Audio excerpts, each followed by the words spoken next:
En primer lugar, buenos días a todos y a todas, a las diputadas y diputados que hoy nos acompañan, al público, a la gente de Ceuta que nos sigue a través de los medios de comunicación. Desearles un final feliz de estos últimos 10 días del Ramadán. Son los 10 días más importantes de este mes sagrado para la comunidad musulmana. Se busca en ella la Laylatul Qadr, es decir, la noche del destino, la noche del decreto, y se busca con el ahínco de ser mejores personas, de aumentar nuestra solidaridad. Y yo les pido a mis conciudadanos que ese espíritu que les impregna en la búsqueda de la noche del decreto, que es el de ayudar, el de ser mejores personas, nos impregne durante todo el año. Ceuta ya afronta este debate del estado de la ciudad con vocación constructiva, como una oportunidad para apelar a la conciencia de los ceutíes, convocar al compromiso y rearmarnos unidos para derrotar al pesimismo. No es tiempo de reproche ni de imputar culpabilidades. Nada de esto, aun siendo legítimo, tengo que reconocer, es útil. Lo único que ahora sirve es encontrar el camino que hemos perdido. Y eso solo es posible desde una reflexión serena y sincera, que deje al margen los cálculos electorales e intereses particulares. Ceuta tiene que hacer política con letras mayúsculas. Para eso hay que empezar diciendo la verdad, y yo me he comprometido a ello. Aunque sea dura, siempre hay que decir la verdad. Se nos está acabando el tiempo y la historia, desgraciadamente, no espera a nadie, a nadie. Ceuta se encuentra en un estado depresivo que amenaza con empeorar hasta hacerse irreversible. Esto puede resumirse en una frase demoledora que se extiende como la pólvora entre muchísimos de nuestros vecinos. Yo no quiero que mis hijos vivan en una ciudad como esta. Esta es la frase que se repiten.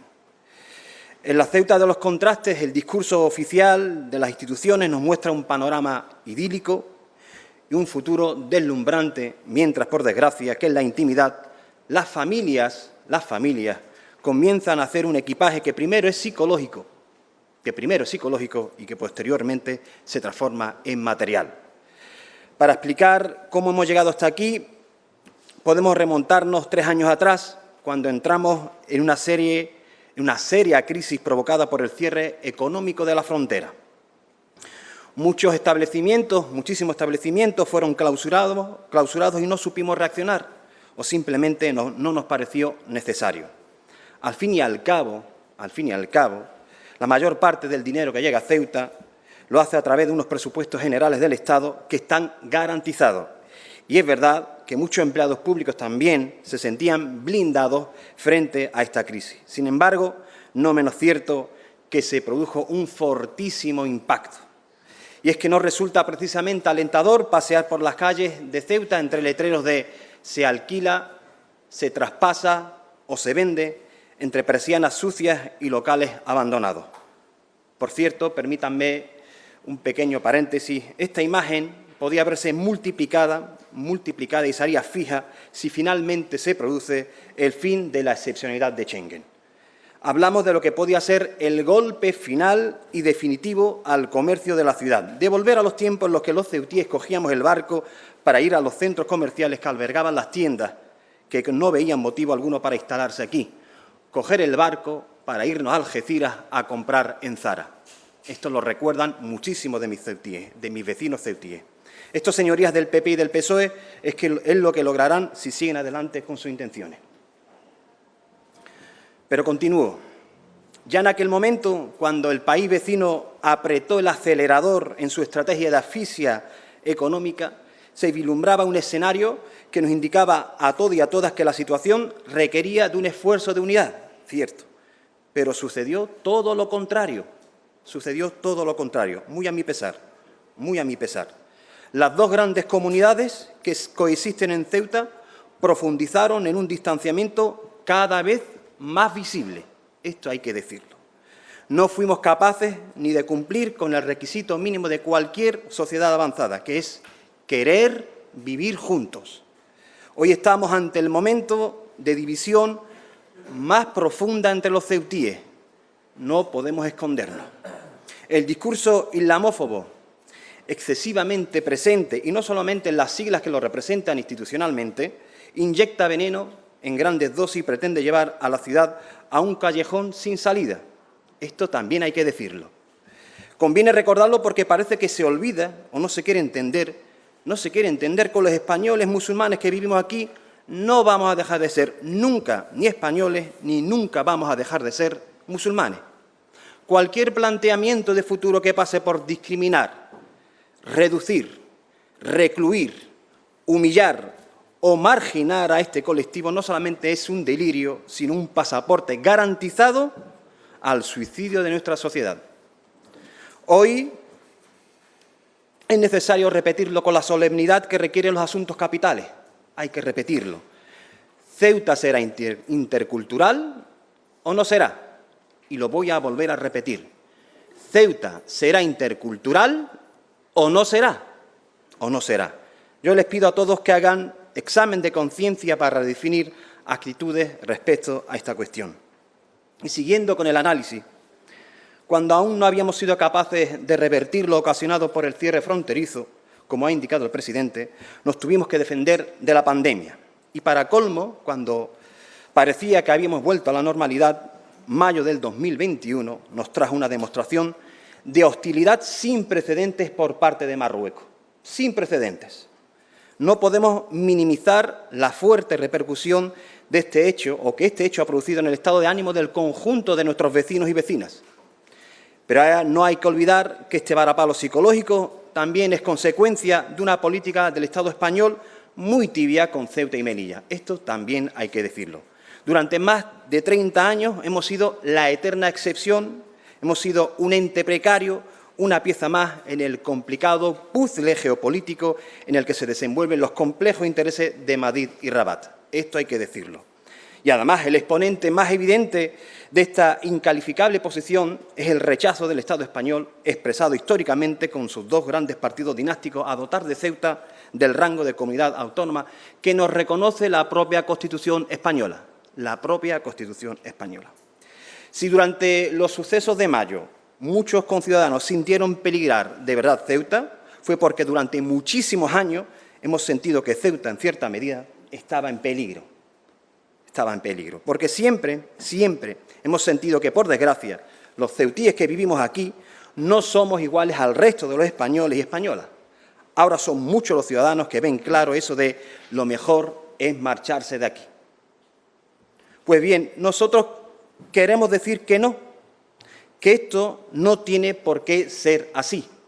Queremos decir que hay esperanza y que Ceuta tendrá futuro si somos capaces de promover las acciones colectivas necesarias para fortalecernos como pueblo. Fortalecernos como pueblo. Hay que aprovechar el momento. Estoy de acuerdo con usted, presidente. Las nuevas relaciones con Marruecos abren una oportunidad inesperada para hacer ahora lo que no supimos, no quisimos o no pudimos hacer en su día. Encontrar nuestro sitio en Europa, como usted ha dicho, pero también en España. Devolver a Ceuta a la normalidad política. Diré un axioma que tenemos que grabarnos, nuestras señorías, a sangre y fuego en nuestra piel. Nadie resolverá los problemas de Ceuta si no lo hacemos los propios ceutíes. Nadie resolverá los problemas de Ceuta si no lo hacemos los propios ceutíes. Y digo los problemas de Ceuta, sí, los problemas de toda Ceuta, porque los problemas son de todos y no de una parte, son problemas de todos. Problemas que, como el que recientemente nos ha sacudido, estos días hemos presenciado sobrecogidos y aterrados, como nuestras calles se convertían en un trágico escenario de violencia. Vaya desde aquí nuestra muestra de afecto a la familia de Ibrahim.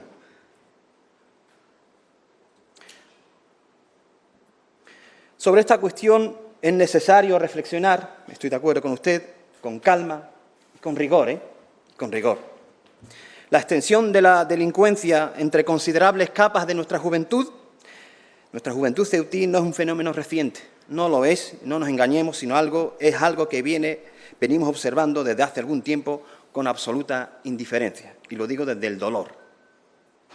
Cada vez que se produce un hecho trágico respondemos del mismo modo, recurran ustedes a las hemerotecas. Insultamos con mucho énfasis a los delincuentes y pedimos que pongan un policía en cada esquina, aun siendo perfectamente conscientes de que esto no sirve para nada.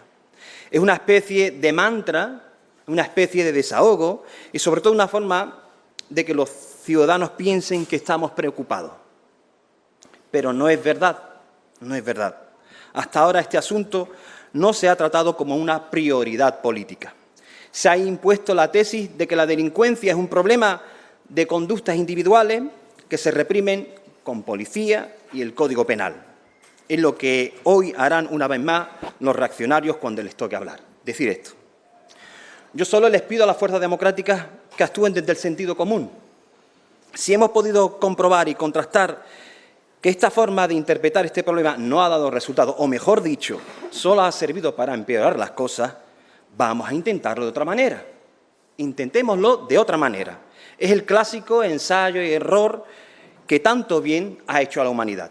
Les propongo, señorías, un cambio radical que no es incompatible con el apoyo a los cuerpos y fuerzas de seguridad del Estado, con la confianza en su trabajo y con la necesidad de que puedan hacerlo de la manera más eficaz. No son cuestiones contradictorias. Ataquemos las causas que generan el reclutamiento fácil de buenos chavales para la causa de la delincuencia, porque esta es la consecuencia directa y más dramática de la desigualdad, que es el problema de fondo. Vivimos en una ciudad tremendamente desigual en la que se citan miseria y opulencia a partes iguales en apenas 19 kilómetros cuadrados. En apenas 19 kilómetros cuadrados. Unos tienen todo y otros no tienen absolutamente nada. Seamos capaces, por un instante, de ponernos en la piel de un joven de nuestras barriadas periféricas, sin recursos económicos, malviviendo en una infravivienda, haciendo de su sufrimiento y el de su familia su forma de vida, sin horizonte y sin esperanza. Ya nos advertía el Nobel de Economía Joseph Stiglitz de que el 90% de las personas que nacen pobres, a pesar de sus muchos esfuerzos, morirán pobres, y que el 90% de la gente rica, aunque no haga absolutamente nada, seguirá siendo rica. Nacer en un ambiente desestructurado es una forma de estar condenado de por vida.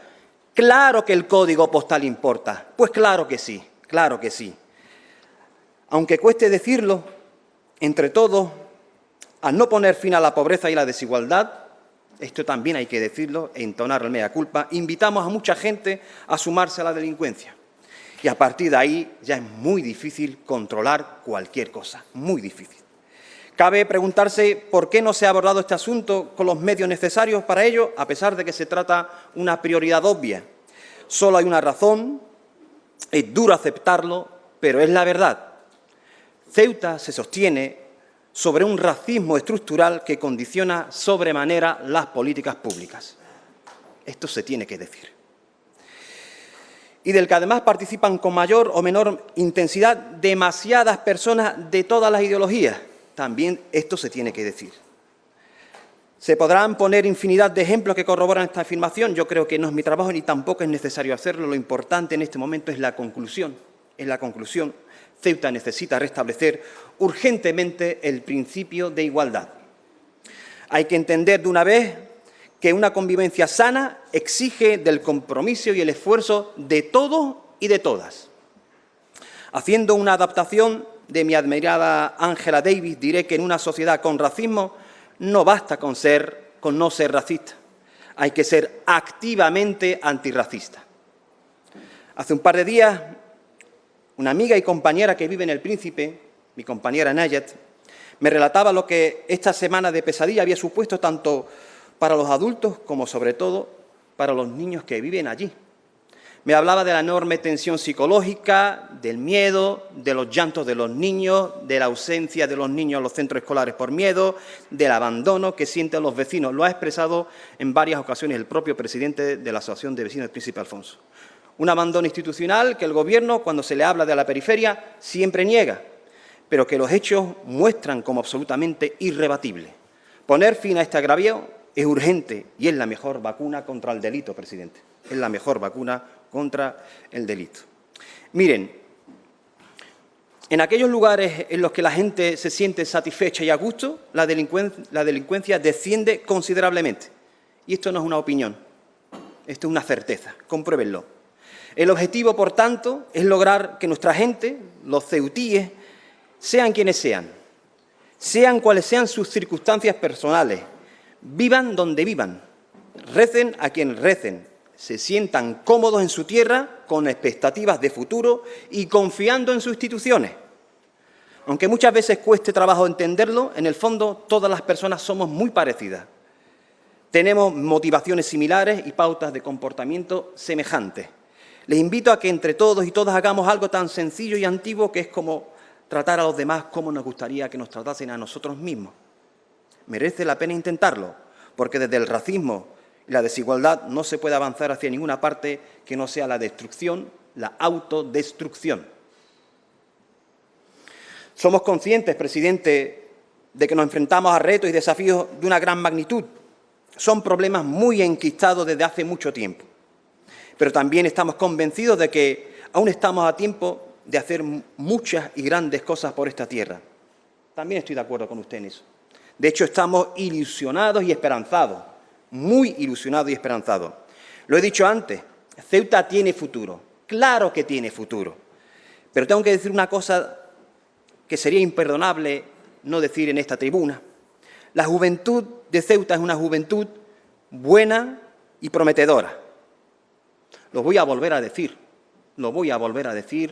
la juventud de Ceuta, nuestra juventud, es una juventud buena y prometedora que solo necesita de un entorno apropiado para desarrollarse. Es nuestra obligación como responsables políticos, es nuestra obligación hacerlo, hacer todo lo que esté en nuestra mano para conseguirlo. Creo humildemente que mi grupo político no ha dejado de hacerlo desde que hemos entrado en esta asamblea. Tenemos un proyecto para esta ciudad y estamos dispuestos a hablar una y otra vez con todas las fuerzas democráticas. Siempre ha sido así. Usted conoce perfectamente que esa es mi vocación. No me importa perder, presidente. Siempre he sido un eterno perdedor. Hemos sido y seguiremos siendo beligerantes ante políticas que entendemos que están en contra del interés general. Y el PEGO, o los proyectos estratégicos a los que nosotros, sorprendentemente, comprobamos que desde Madrid se le dio luz verde, es un ejemplo de ello. Hemos sido tremendamente beligerantes y lo seguiremos siendo. Nadie contará con nosotros a la hora de poner lo público al servicio del lucro privativo, al servicio del lucro privado. No vamos a contribuir a que la esfera política sea una mera ramificación más del poder económico. Ahí no nos van a encontrar. Creo, además, que ustedes lo saben. Pero creo que también saben que mejorar de verdad esta ciudad para reducir la desigualdad y lograr una Ceuta más justa, siempre ahí se podrá contar con Ceuta allá y con este humilde diputado. Si hay voluntad de hacer esto último, desde esta tribuna ofrezco, como siempre, mi absoluta colaboración a todo aquel que quiera sumarse a tal noble causa. Y mire, señor presidente, estas son las manos del hijo de la periferia, son las manos de un hijo de un obrero. Cuente usted con ellas, de forma humilde, pero cuente usted con ellas para sostener Ceuta. Muchísimas gracias a todos. Muchas gracias, señor Mustafa. Señor Vivas, tiene usted la palabra, igualmente por tiempo ilimitado.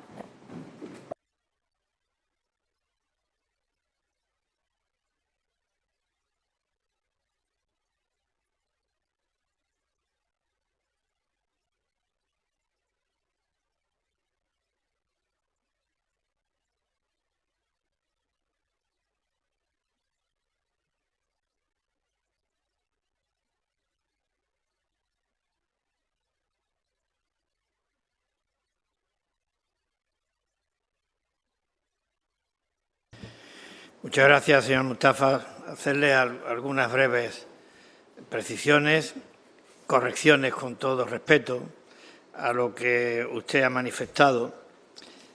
No le niego que lo que Ceuta ha vivido en estos últimos meses ha sido tan duro que puede que haya personas que estén dudando de que el futuro de su familia y de sus hijos esté en Ceuta. Es una realidad constatable, pero creo, señor Mustafa, que desde aquí debemos de procurar combatir ese mensaje de pesimismo y convertirlo en un mensaje de esperanza. Porque yo, sinceramente, me cuesta trabajo suponer otro lugar, otra ciudad, en la que después de haber vivido lo que aquí se ha vivido, siga en pie y con propósitos de salir adelante. Por tanto, un 10 para los ceutíes y un 10 para los ceutíes que quieren seguir viviendo en su tierra, que aman a su tierra y que quieren construir un futuro de bienestar y de prosperidad para sus hijos. Un 10 y todo nuestro apoyo. El asunto de Schengen y que con Schengen resulta que es la ruina para Ceuta, yo quisiera que usted me dijera, porque he dicho en mi intervención que si se nos demuestra lo contrario, pues también nosotros estamos dispuestos a revisar esa posición que hemos mantenido de solicitar la excepción a Schengen. Me he referido a tres cuestiones fundamentales. Una, la que hace referencia al control de la inmigración irregular. Otra, la que hace referencia a que el control del tránsito de personas esté en el puerto y no en el Tarajal. Y la tercera cuestión, porque favorece, junto con el establecimiento de la aduana comercial, el desarrollo de la actividad comercial y turística.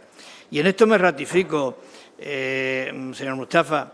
Mire, lo que yo creo que evitó, impidió y perjudicó el que llegaran tantos turistas a Ceuta procedentes del vecino país a comprar no fue el tratamiento que se les daba en cuanto a Schengen. Muchos de los turistas que venían a Ceuta venían con el visado. El problema es que había 4 horas de cola para llegar a Ceuta. Y había 4 horas de cola porque la eliminación o la no exigencia de visado hacía que fueran muchas personas las que pretendían llegar a Ceuta y no precisamente para comprar, para utilizar la oferta de servicios de la ciudad. Por tanto, más bien al contrario, no creo que sea perjudicial. En cualquier caso, aquí estamos para hablarlo y para debatirlo. Yo, en la legitimidad que me otorga la presidencia de la ciudad, he manifestado una opinión, creo que para que nadie tenga dudas al respecto, pero eso no significa que no esté dispuesto a oír otras opiniones y a poder analizar el asunto con profundidad. Yo creo que en Ceuta no existen 2 comunidades segregadas, como usted dice. Sinceramente se lo digo. Yo creo que, y se lo digo por viejo, señor Mustafa, los políticos tenemos una cierta tentación o inclinación a confundir lo que pasa aquí con lo que pasa en la calle. Y son 2 cosas distintas. Aquí hay veces que pasan cosas y uno oye ciertas cosas que luego no se corresponde con lo que ocurre en la calle. No pasa. Y mire, yo creo que hemos tenido un buen ejemplo en este mes de abril. En Ceuta, en este mes de abril, han coincidido las celebraciones de la Semana Santa cristiana, el Ramadán musulmán y la Pascua judía. Aprovecho, por cierto, también para unirme a su felicitación a la comunidad musulmana con motivo de estos últimos días de Ramadán. Pues se ha celebrado la Semana Santa, se ha celebrado el Ramadán y la Pascua judía y aquí no ha habido el más mínimo roce. Aquí lo que ha habido ha sido un respeto verdaderamente admirable y un ejemplo para todo el mundo, un ejemplo que creo que debemos preservar. Comunidad autónoma o ciudad autónoma, mire, yo que también viví aquello, cuando la reivindicación de la comunidad autónoma, el motivo principal era porque no fuéramos distintos al resto de España en lo que se refería a la configuración de la estructura territorial autonómica del Estado. Y que no fuéramos distintos porque eso podía poner en riesgo nuestra españolidad. Creo que desde el Estatuto de Autonomía, que fue en 1995, han pasado muchos años y se ha demostrado que ese riesgo no existe, que Ceuta es una autonomía. En España hay 19 autonomías. 17 comunidades autónomas y 2 ciudades autónomas. Y esta, la nuestra, participa de todos los foros en los que participan las comunidades autónomas. Participa de las conferencias de presidente, de las conferencias sectoriales, de los actos institucionales, del Consejo de Política Fiscal y Financiera, y si quedaba algo para corroborarlo, ha participado de una manera activa y como autoridad competente delegada en igualdad de condiciones con el resto de las comunidades en la pandemia más dura y más difícil a la que se ha enfrentado nuestro país. Por tanto, creo que ese es un asunto que está superado. Yo tampoco me niego absolutamente a que se abra un debate acerca de si podemos o no acceder al rango de comunidad autónoma, pero tenga usted en cuenta el tamaño de la ciudad, tenga usted en cuenta nuestras capacidades y tenga usted en cuenta que yo creo y afirmo aquí que hay determinados servicios en Ceuta, como es la educación y como es la sanidad, que deben de estar garantizados por el Estado porque es lo que le da solvencia y es lo que asegura unos niveles de calidad en una prestación de servicios tan esenciales a los ceutíes equiparables a las del resto de España. Dice usted que los ceutíes, o somos solo los ceutíes los que resolvemos los problemas de Ceuta o no nos los va a arreglar nadie. Esto no es así. Y no es así por mandato constitucional. Ceuta tiene unos condicionantes objetivos, estructurales, indiscutibles, que exigen que aquí funcione la Constitución y el principio de solidaridad en todo su contenido. Ceuta necesita del resto de los españoles para salir adelante y ha encontrado siempre el apoyo del resto de los españoles. ¿O no es verdad que aquí se invierte por parte del Estado muchísimo más de manera justificada a como se invierte en cualquier otra parte de España? ¿O no es verdad que esa contribución del resto de los españoles es absolutamente fundamental desde la perspectiva de los servicios públicos esenciales, de los incentivos económicos y fiscales, de la suficiencia financiera de esta institución, de las comunicaciones? Y no me diga usted que en eso no se ha avanzado desde el Estatuto de Autonomía de una manera verdaderamente admirable y determinante para la calidad de vida de los ceutíes y la igualdad de los ceutíes con el resto de los españoles. Yo creo, señor Mustafa, que hay que poner los medios necesarios para garantizar la seguridad de los ciudadanos de Ceuta, para luchar contra el crimen. Le he dicho que lo que nosotros proponemos es el respaldo a los cuerpos y fuerzas de seguridad, demandar el incremento de medios que sea necesario, recabar la colaboración ciudadana y enfocarlo desde la perspectiva de la unidad. Eso no es incompatible con plantar batalla a la desigualdad, pero creo que la mejor política social que se puede hacer, señor Mustafa, es la política del empleo. Creo que lo que permite a las personas que salgan de la marginalidad, de la exclusión, de la dependencia del subsidio, es que encuentren un modo de vida digno para sustentarse a ellos y a sus familias. Y, por tanto, creo que el acento lo tenemos que poner en fomentar las políticas a favor de la creación de empleo. Y creo que eso se hace de una manera clara mediante el fomento del desarrollo económico. Y creo que en esa línea hemos venido manteniendo y seguimos manteniendo una política clara en materia de mejorar nuestro régimen económico y fiscal especial, mejorar los atractivos de Ceuta, ofrecer suelo disponible, facilitar las cosas para que quienes quieran aquí invertir lo puedan hacer, apoyarles en los cursos de formación que necesiten, porque además negaríamos la realidad también si no consideráramos que hay un problema estructural que condiciona la empleabilidad de los ceutíes, y es que más del 60% de los ceutíes que figuran como demandantes de empleo no tienen estudios o tienen solamente estudios primarios, y eso dificulta enormemente la empleabilidad. Por tanto, hacen falta más esfuerzos en educación y hacen falta más esfuerzos en itinerarios de inserción social. Mire, esta Administración no tiene competencia en la materia, pero invierte 16 millones de euros en itinerarios de inserción laboral e invierte 11 millones de euros en educación. Es probable que sea insuficiente, es probable que haya que hacer más, pero ahí está la clave para abortar y para eliminar las desigualdades.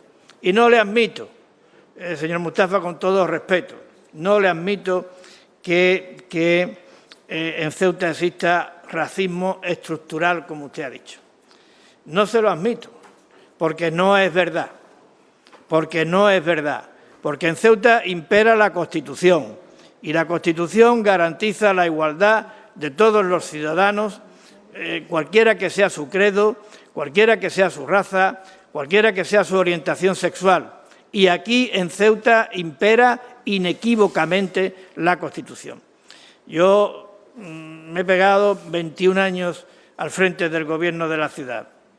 Fíjese usted en el presupuesto de la ciudad, que creo que es la manifestación más inequívoca de a qué se quieren asignar los recursos, y compruebe si ahí hay una falta de reconocimiento de la realidad multicultural de Ceuta. Pero le voy a decir una cosa que ya es puramente personal. Yo creo que en Ceuta existe una realidad multicultural. Creo en la Ceuta de las 4 culturas, pero creo, señor Mustafa, que en Ceuta nada más que hay una raza, que es la raza humana. Nada más, una raza. Por tanto, desde mi perspectiva, no puede haber racismo en Ceuta porque ni lo permite la Constitución, ni lo quieren los ceutíes, ni lo queremos nosotros, y quédese usted con este mensaje si le vale. Una sola raza, la raza humana.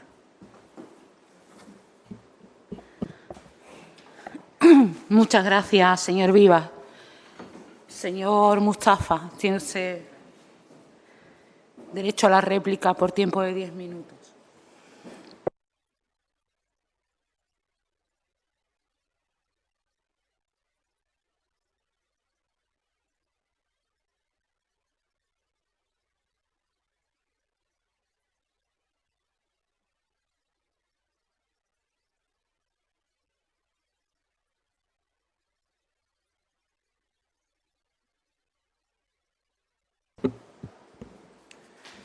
Vamos a ir por partes, presidente. Respecto a Schengen, dice usted que está dispuesto a hablar. No lo ha hecho nunca con nosotros.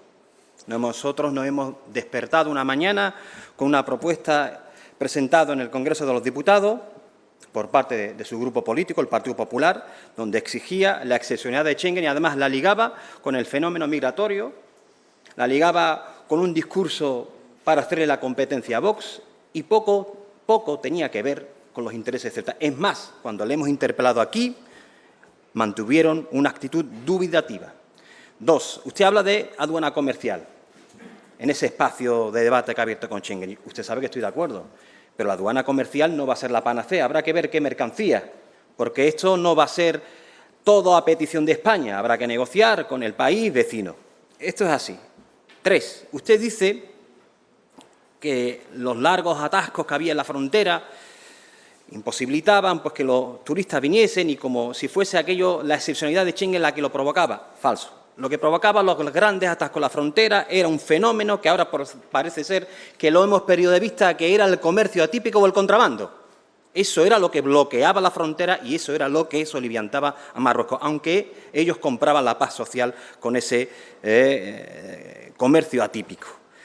El control del tránsito. Estoy de acuerdo con usted, pero el control del tránsito siempre. Con visado, sin visado, con Schengen y sin Schengen. Siempre. ¿Qué ha querido decir? ¿Que no ha habido control en el tránsito? ¿Eso es lo que nos quiere decir, presidente? Respecto a que no hay comunidades segregadas. Es que resulta tan profundamente insultante. Es que usted habla desde el privilegio.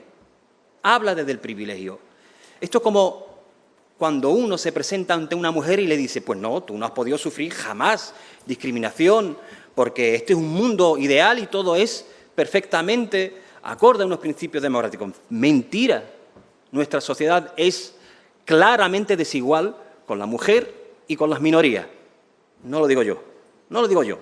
Lo dicen estudios de gente que tiene cierto conocimiento. Además, no solamente estudios nacionales, sino también tenemos estudios en nuestra ciudad donde se identifica que Ceuta dispone de 2 bolsas poblacionales de igual tamaño demográfico y diferenciados económicamente. Mientras uno vive en la opulencia, otros viven en la miseria. Y le voy a dar un dato que recoge ese estudio.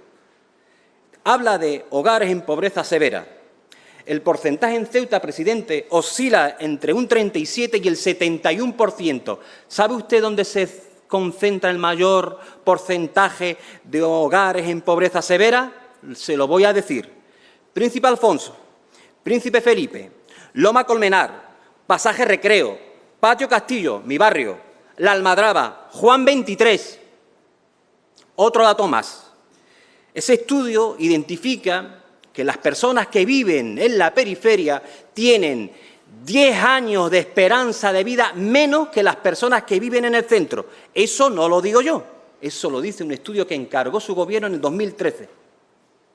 Eso no lo digo yo. Y además usted dice, la mejor política social es el empleo. Absolutamente de acuerdo, presidente, absolutamente de acuerdo. El 70% de la población juvenil de Ceuta está en paro. Enhorabuena. Está en paro. Está en paro. ¿De qué estamos hablando? Y usted dice que es la mejor política social. Claro que estoy de acuerdo. Mire, el Banco Mundial, que no es sospechoso de ser comunista, ni ser promarroquí, ni ser una entidad a favor de Ceuta ya, tiene un programa que se llama PATI, un programa de apoyo temporal al ingreso, y que tiene 2 líneas. En primer lugar, busca la empleabilidad, como usted muy bien ha indicado, pero en segundo lugar también mejorar los ingresos de las personas en situación de pobreza. Y el estudio aplicado después de la aplicación de ese programa saca una serie de conclusiones y sugiere que esta empleabilidad y la mejora de esos recursos contribuyó a reducir, ¿sabe usted qué?, la delincuencia en todas sus expresiones. Es lo que usted decía y en lo cual yo también estoy de acuerdo. Pero es que esta reducción, además, afirman esas conclusiones, se deben a factores relacionados con el estímulo del capital social. Del capital social. Cuando usted dice que hay problemas estructurales que dificultan la empleabilidad de los ceutíes, lo que está usted haciendo es dándonos la razón, presidente. Nos da la razón cuando señalamos que los problemas son estructurales, no son puntuales, no lo son, no lo son. Y, por favor, no vuelva a decir, presidente, que no hay racismo en Ceuta. Tenemos aquí un grupo político que casi le come la tostada, y que tiene un representante en el Congreso de los Diputados y que ha dicho abiertamente a través de unos chats que había que montar la tercera guerra mundial contra los musulmanes. Aún estoy esperando la condena de esos chats, aún la estoy esperando. Usted no se solventará, pero yo sí. ¿Y sabe por qué yo me enfado más que usted? Porque yo me siento interpelado con esas afirmaciones. Yo y el 50% de la población de esta ciudad, que nos sentimos españoles, nos sentimos musulmanes y no vamos a dejar de ser ninguna de las dos cosas. ¿Quieren ustedes entender que los sentimientos de las personas van más allá de un discurso bonito y florido? ¿Quieren entenderlo de una vez por todas? Se lo estoy diciendo, presidente. Contra la extrema derecha me encuentra siempre, pero no va a ser una excusa para que yo no haga la crítica correspondiente. Y además una crítica constructiva. Le he ofrecido mis manos, que son, como se les he dicho, la de un eterno perdedor. Eterno perdedor porque vengo de una barriada deprimida, vengo de una familia humilde, soy hijo de 2 personas que no alcanzaron una prestación contributiva por trabajar en B. Soy eterno perdedor porque estoy en una formación minoritaria, pero no por ello voy a dejar de decir la verdad. Y la voy a decir. Claro que la Constitución reconoce la igualdad de todos los españoles. ¿Acaso eso sucede en todo nuestro territorio? No. Y en Ceuta tampoco. Yo sé que usted no es amigo de leer las redes sociales, presidente, y hace bien, es sano. Creo que le voy a hacer caso y yo tampoco voy a dejar de leerlas. De verdad, le voy a hacer caso. Presidente, después de los episodios que hemos vivido con la violencia en nuestra calle, con la muerte de un menor en el asfalto, muy a mi pesar, había ceutíes que aplaudían estos hechos deplorables. No he escuchado a ninguna formación de la extrema derecha, en este concreto lamentar la muerte de este joven. Lo único que ha hecho es pedir más policía y código penal. No lamentan la muerte de sus vecinos. ¿Y quiere usted hacerme creer que eso no es racismo estructural? son diputados y corremos el riesgo de que en la próxima Asamblea sean gobierno. Ya han sido gobierno con ustedes, ya lo han sido, han tocado, han palpado el poder. Y hemos repetido los errores del pasado, los errores que permitió aquella Alemania abriese la puerta al infierno cuando los conservadores pactaron con la extrema derecha. Usted cuando ha girado, yo no se lo he recriminado. Es más, lo he hecho en varias ocasiones. Mire, yo he sido muy incisivo con ustedes, con el portavoz del Gobierno y con ustedes. Pero cuando he tenido que decir que ustedes han hecho un cambio correcto, lo he hecho. Lo he hecho públicamente, presidente. Cuando el portavoz del Gobierno ha reconocido que eso fue un error y que había que dejar al margen y que había que establecer un cordón con la extrema derecha, se lo ha aplaudido y se lo vuelvo a aplaudir. Esa es la actitud. Pero también hay que incluir en esa actitud el reconocimiento de los hechos. El reconocimiento de los hechos. El diagnóstico, presidente. Hagamos de médicos y el diagnóstico establece, reconoce que pasa algo muy grave en nuestra sociedad, que hay dos comunidades que viven desgraciadamente separadas y que los indicadores, los peores indicadores sociales, afectan concretamente a un colectivo. Eso, presidente, hay que mirárselo y eso, presidente, hay que intentar curarlo, sanarlo. Al margen de la crítica política, que es legítima, presidente, se lo vuelvo a decir, ahí me va a encontrar. Yo no sé lo mucho o poco que pueda aportar, presidente, no lo sé, pero ahí me puede usted encontrar. Muchas gracias. Muchas gracias, señor Mustafa.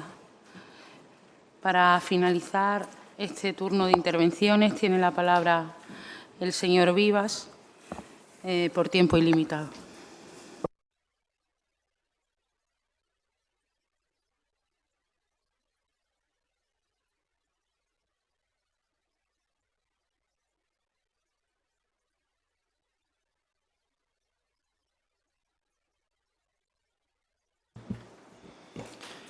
Mire, señor Mustafa, yo creo que tan peligroso es negar la realidad multicultural de Ceuta como instalarse en el victimismo, que es lo que usted aquí acaba de hacer. Y llamarme a mí privilegiado, supongo que porque tengo un estatus distinto al de las personas que viven en una situación de precariedad y que todos lamentamos. Ahora, ¿usted en cuál de ellos está? Usted no en precariedad. Usted está en esa posición, vive en la periferia y sufre. Bueno, claro, yo no, yo soy un privilegiado. Usted tampoco me ha preguntado a mí nunca cuáles son mis orígenes. Tampoco. Y también le digo, usted forma parte de la comunidad musulmana, de mi comunidad musulmana, porque yo creo que aquí ese intento que usted hace de tratar de establecer diferencias entre mi comunidad musulmana, su comunidad cristiana, al final lo que viene a favorecer el mismo discurso. Lo ha dado a entender. Al final el mismo discurso. Mi comunidad musulmana, mi comunidad cristiana. Usted es mi comunidad musulmana, la misma. Hombre, rezamos de manera distinta, tenemos distintas costumbres, pero pertenecemos a la misma comunidad, la comunidad de Ceuta. Y yo respeto esas costumbres, las quiero y las considero propias. Por tanto, ese discurso de la segregación es un discurso que tiene el mismo riesgo de los que niegan la existencia de la Ceuta de las cuatro culturas. Usted ha venido aquí a hacer el mismo discurso de los que niegan la Ceuta de las cuatro culturas, porque al final resulta que, desgraciadamente, los extremos terminan tocándose. Sí. Se lo tengo que decir, porque claro, esto de que yo soy el privilegiado y usted aquí el marginado y el excluido porque pertenece a una determinada comunidad es radicalmente falso. Y además no se le hace un buen servicio a Ceuta. Si queremos una Ceuta cohesionada, una Ceuta inclusiva, una Ceuta de todos y para todos, tenemos que aparcar el discurso de mi comunidad y de tu comunidad. La comunidad de todos, la Ceuta de todos. Eso me parece a mí que es lo fundamental, lo más importante, porque sobre esa base tenemos que construir el futuro.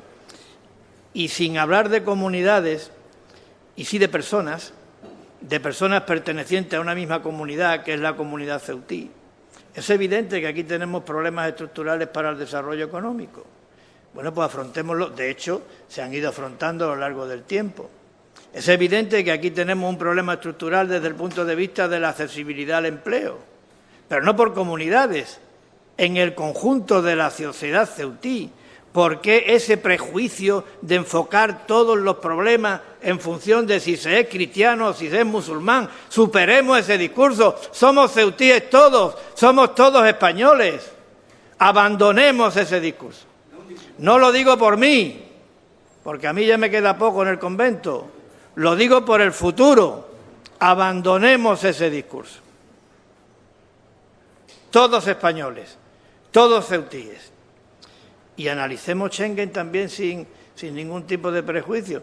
Usted no es que no hayamos hablado, es que usted no quiere hablar. No, aquí se aprobó un acuerdo en donde se establecía una serie de criterios estratégicos también en relación con la frontera. Ustedes no votaron a favor, no sé por qué, porque las explicaciones no han quedado muy claras. Pero hablar se ha hablado, me parece, cuidado, corríjame, ahora estamos en el ámbito del desarrollo de un plan integral y creo que ya ustedes han manifestado que con ustedes no cuenten porque... Entonces, bueno, yo le pediría que rectificara y que participe y que se involucre y que no venga aquí a negar y a afirmar que no se cuenta con ustedes cuando se les invita a que participen. Y vamos a superar el victimismo, vamos a superar el discurso del racismo, vamos a superar el discurso de la segregación y vamos a dedicarnos a los problemas de la gente, de toda la gente. Yo estoy, ya me tocará, seguramente, ya me tocará, que me tocará el debate con ellos. Pero quiero decir que no dude usted, y además les digo, nosotros hemos llegado a la presidencia de la ciudad porque fuimos la lista más votada. Aquí ninguno de los que están aquí nos votó a esa presidencia. Y somos un gobierno en minoría. Un gobierno en minoría. Aquí ninguna formación política de las que está aquí ha participado del gobierno de la ciudad.